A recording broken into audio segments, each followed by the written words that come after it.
வணக்கம். உள்ளாட்சி அரசு செய்திகள் வாசிப்பது சரவணன்.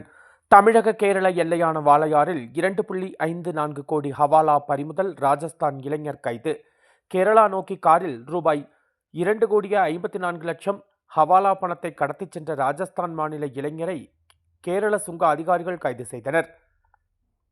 கோவை வழியாக கேரளாவிற்கு ஹவாலா பணம் கடத்தப்படுவதாக கேரள சுங்கத்துறை அதிகாரிகளுக்கு ரகசிய தகவல் கிடைத்தது.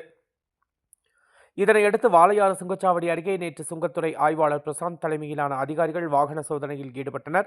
அப்போது கோவையிலிருந்து கேரளா நோக்கி வந்த கார் ஒன்றை சுங்க அதிகாரிகள் நிறுத்தி சோதனை செய்தனர்.